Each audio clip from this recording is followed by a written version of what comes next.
Hi there, welcome back. This is Maneesh Vijay from PM Pulse, and you are watching PMP with Maneesh. In this particular video, we are going to talk about the 5 most disastrous mistakes that people make while preparing for, or studying for, or while attempting PMP exams. In order to understand these 5 mistakes and a lot more about it, and to make sure that you never make them, keep watching.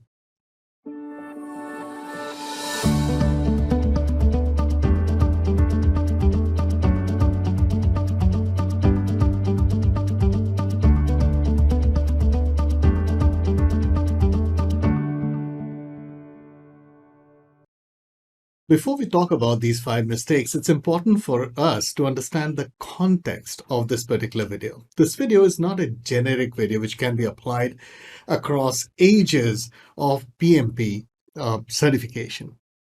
This particular video has been created specifically for the PMP sessions which are current, like for example, the PMP exams which are 2022 onwards, which is 2023 now, and well, most probably also in 2024.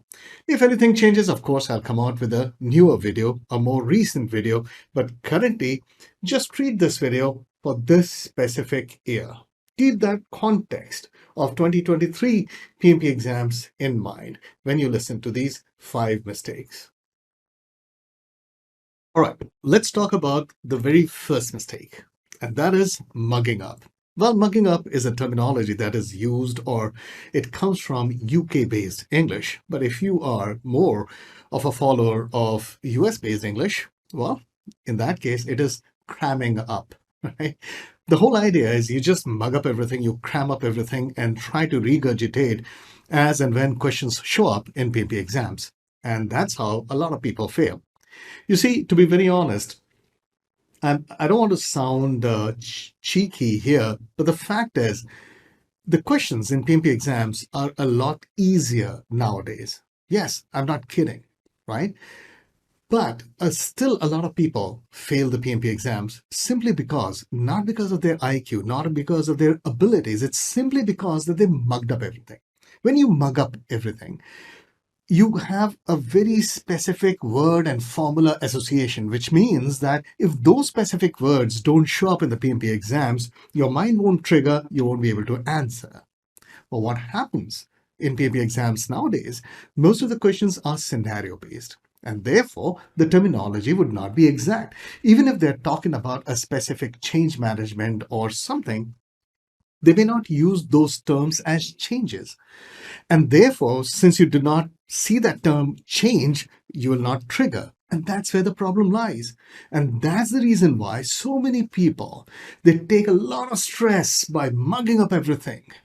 They're constantly trying to, they read in their, the transportation as they go along to their office, or they try to, mug up everything, getting up early in the morning, having a sheet of paper and, pacing to and fro, trying to mug up. That's the worst thing that you can do, because you're trying to make sure that you flunk the PMP exams. Don't let that happen to you. The problem actually lies not with the PMP candidate, it actually lies mostly with the PMP trainers.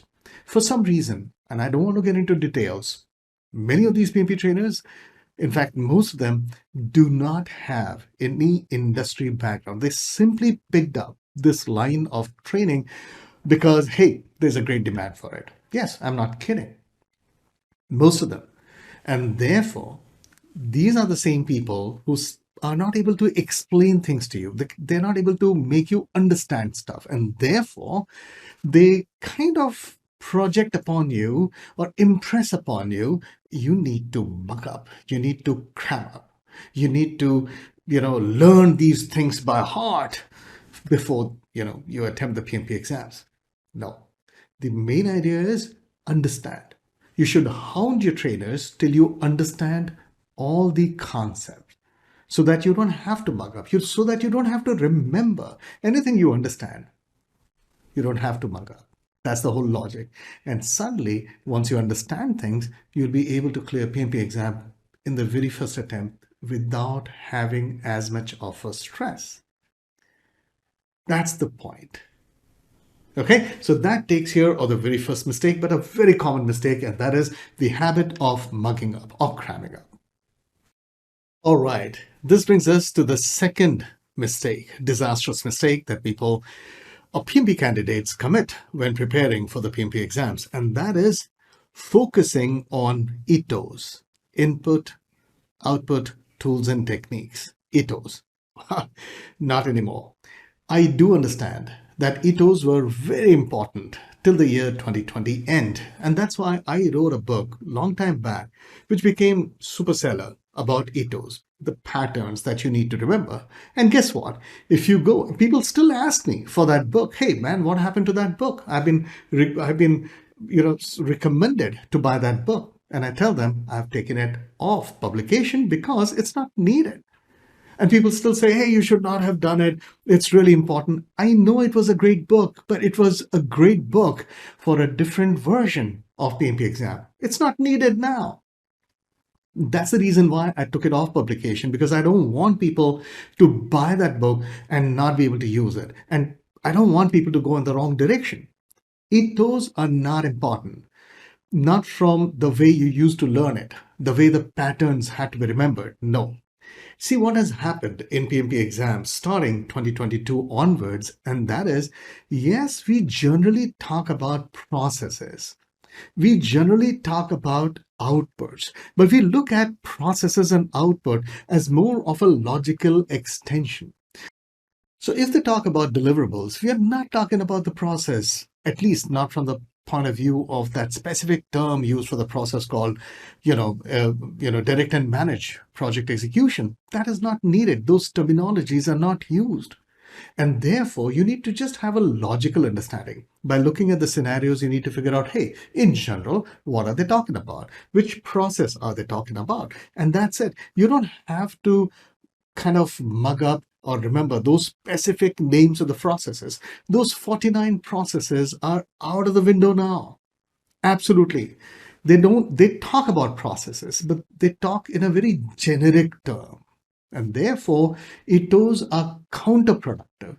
People are still hanging on to the sixth edition PMBOK. Yes, processes are important. It gives you a little bit of a structure, but from a logical point of view. But people are still going through all the 49 processes, going through all the inputs, outputs, tools, and techniques. That's not really important. And that's the reason why the content that I have created, the book that I have written, I've put this entire ethos concept of the processes in a more generic form. And that's the reason why when people read my books, go through my course, they're able to clear the PMP exams in just one shot. They don't have to bother. That's one of the biggest reasons why. So please do not spend your time and do not develop stress by trying to remember processes. Do not put today's PMP exams in the framework of the 2020, PMP exam or the, format before it. That doesn't work now. So keep in mind, have a more generic version of processes in your mind in general, kind of an attitude. Outputs are somewhat kind of important and people will talk about it. You see, it's pretty obvious what the output of a specific process is, but don't focus too much on the inputs. Definitely not on the tools and techniques, right? The few important ones have to be explained in a more generic fashion, and that's what it is. So don't beat yourself up trying to remember all the ETOs. It's completely counterproductive.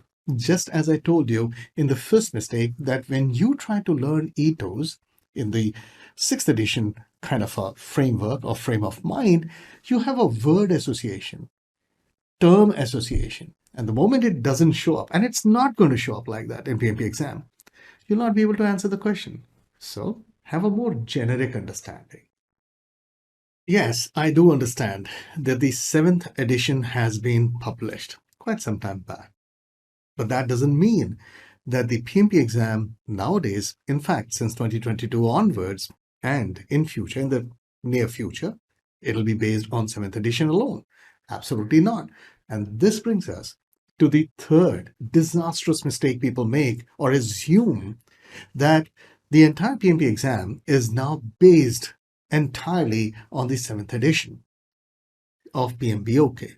Well, it's not at all true. In fact, if you look at the examination outline, you'll be surprised to see that they're still talking about the three domains. Whereas, check the number of domains that you have in the seventh edition. So, where is the connect? Yes, certain portions of seventh editions are being picked up.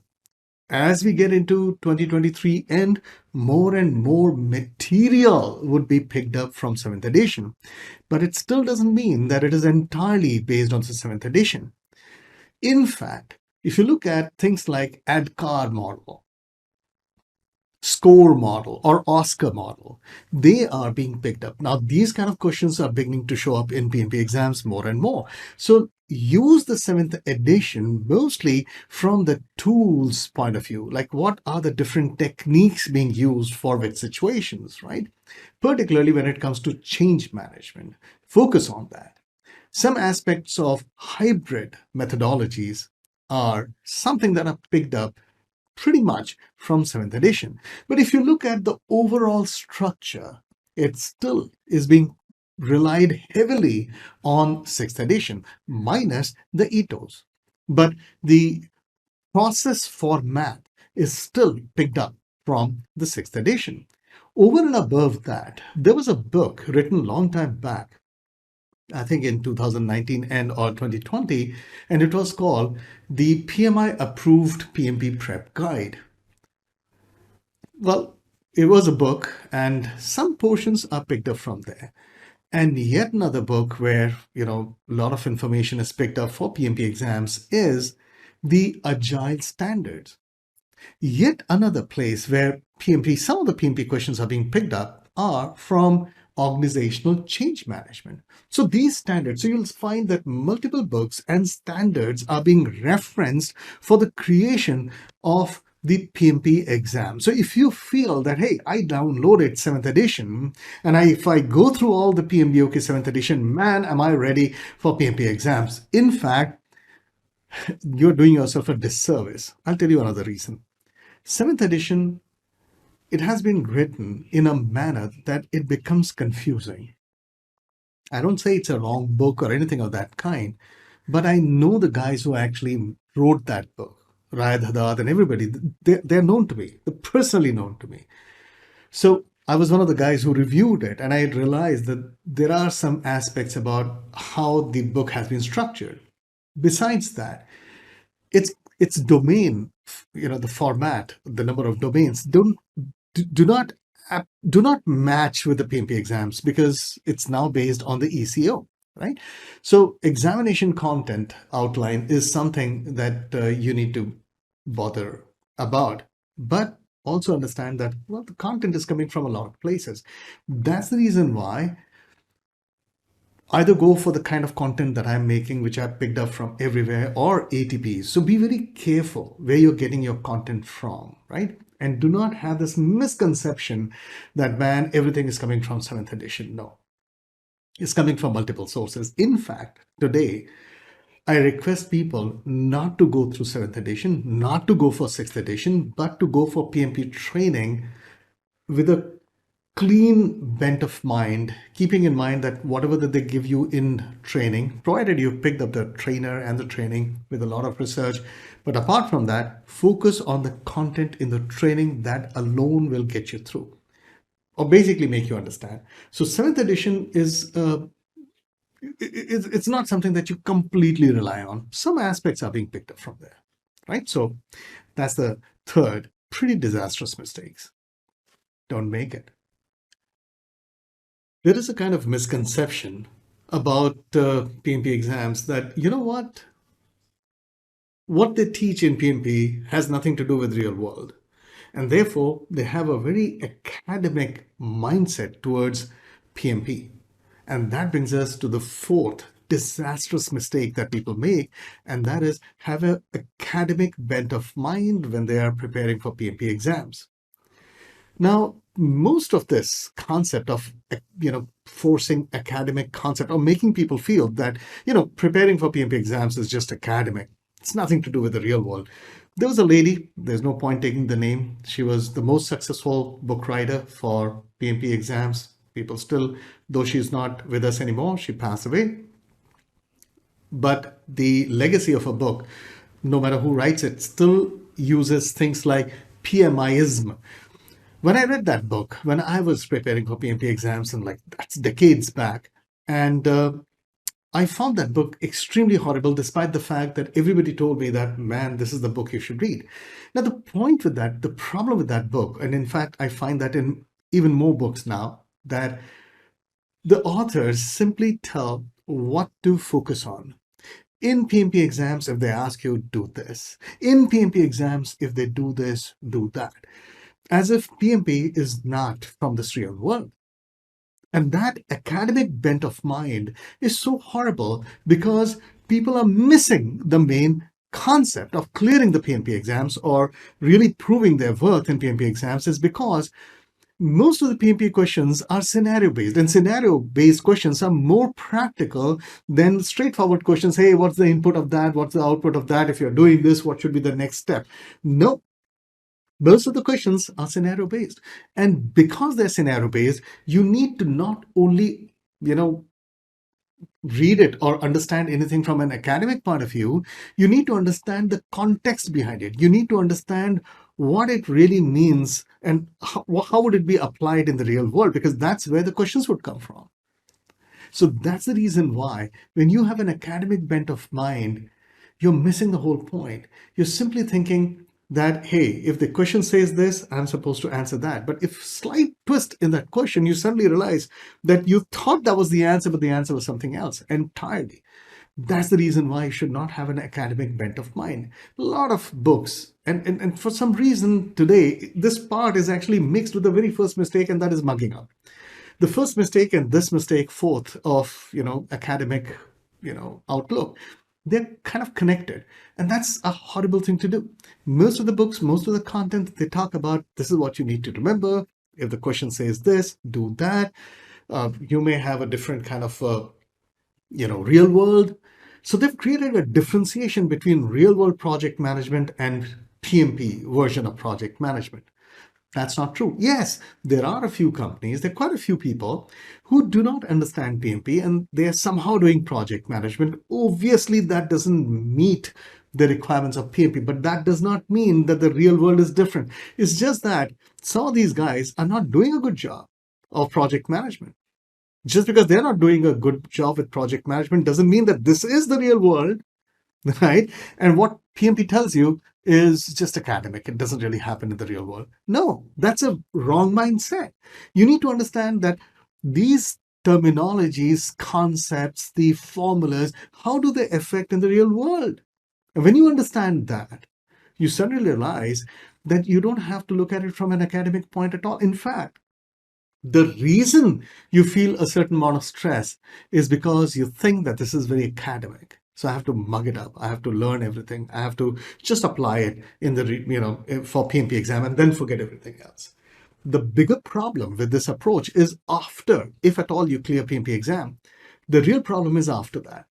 Now you're PMP certified. And why did you clear PMP certification? Because you wanted to show to the rest of the world that you have arrived, as far as project management is concerned, that yes, you're ready for higher roles. But when you actually take higher roles, so you get a better job somewhere else, what happens? When you get assigned a project, what do? Are you any better? Because you've forgotten most of the stuff that you learned. Forget about applying. That is even worse. So do not have an academic mindset. Understand stuff from a practical angle. There are a few trainers. I wouldn't say there are a lot of trainers. There are a few trainers, but just a few. Find them out. Go through their books and you will realize, in fact, Amazon or any other place provides you insights, a little bit like look inside. Go through that material. No matter how famous they are, no matter how many reviews they've got, don't fall for that, right? If you go to LinkedIn, some of the most obnoxious people are the most popular people. So popularity has never been a sign of credibility. So don't fall for that trap, right? So people can buy reviews. right? That's the point. So don't get into all that. Focus on what content they're talking about, and are they trying to explain it from a practical real world? Are they giving enough real world examples, right? So that alone will actually make you better at project management. Once you understand project management from the PMP perspective, you will not only be able to clear the PMP exam so easily, but also be much more practically effective. You'll be able to apply it in the real world as you go along. All right. So this is a mistake that you need to avoid at all costs. Do not take those shortcuts. I just have to clear this PMP exam somehow. I don't have much time. So I'll just study, do brute force, go through a lot of questions and simply clear the exam. What's the purpose? What's the benefit? You don't get any benefit, right? So don't be over smart about your own career, right? So that's not how the world works. You may think that that's how the world works, and that's another academic bent of mine, right? Don't make this mistake. All right, so finally, we've come to the fifth mistake, the fifth disastrous mistake that PMP candidates make.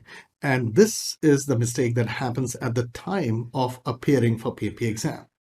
And the mistake is trying to compare PMP scenario questions with the project or the organization that they are actually working in, or the last project that they worked in.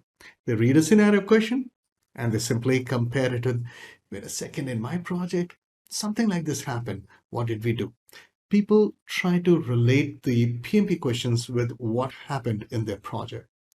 Now, that's a mistake. Now, you might wonder, wait a second, Manish, you just said in one of the previous mistakes that PMP has to be understood from a practical perspective. And now you're saying don't compare it with a real world project. Well, yes, I still maintain that. But then what is the guarantee that the previous project or the current project that you're actually engaged with in your organization where you're working, that is actually happening as per PMP, tenets or rules of PMP?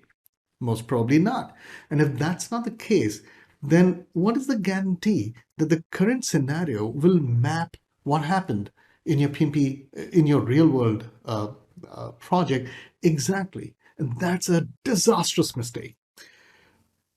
What if you don't know certain leadership aspect, but you did something, you faced a problem in your project and you solved it in a particular manner? What if that was not the best thing that you could have done? That was the best thing that was known to you, may not be as per PMP. And that's the reason why you need to look at a scenario question with a very independent mind. Do not compare it with any of the projects that you are doing or have done in the past, or any incident that you might have noticed, because there is no guarantee that that incident, the real world incident, was absolutely as per PMP. The PMP concepts, particularly from scenario based questions, give you a better way of dealing with certain situations. But what is the guarantee that you actually did just like that? So you did whatever that you could at that point of time, whatever you knew then or what was told to you. But that doesn't mean that that was as good as what you're supposed to have done as per PMP. That's the reason why keep your mind absolutely bereft of any of the examples that you might have known about or have had some past experience. That's what's going to muddle your thinking, and you may end up choosing wrong answers. In fact, this is actually one of the biggest reasons why at the time of PMP exam, how people, despite knowing the answers, get the answers wrong because they keep on comparing with something that they might have done in the past or they're currently engaged in, or a situation that they know something like this had happened and an action was taken. Don't do that, right? Never do that. See, there is another problem with this. When you think of a real world project, and when you read a scenario, you think beyond the scenario. Even the material, even the stuff that is not written in the scenario, you assume it because you're thinking about a project which has some similarity with the current scenario, but there was more there. And your mind works over time, and then kind of think behind the questions and end up answering and assume a lot of things. And basically you lose objectivity. So don't let that happen. This is a huge mistake that people do when they sit for PMP exam. Well, this brings us to the end of this particular video, and I hope this video was as informative as I intended it to be. I made this video a little longer for you to really understand the logic behind all these mistakes and why I call these mistakes, right? And what you should do to avoid them. Share this video with others so that those others also do not make these mistakes while preparing for PMP exams. Share it as widely as you can. And in case you've just come across this particular video, but you're not subscribed, well, it'll help me in rating as well as it'll help you when you subscribe and press the notification bell that you get to know my next videos. You become aware of all the videos that I'm loading. But here's the thing. I don't focus on promotion of any kind, paid or otherwise. I simply make videos and I hope that it goes to the right people, and I count on people like you to promote it or share it with people. So do, if you can. It'll help me, it'll help you. So take care, guys, and I'm going to catch you later with yet another video. Have a great time and best of luck for your PMP exam.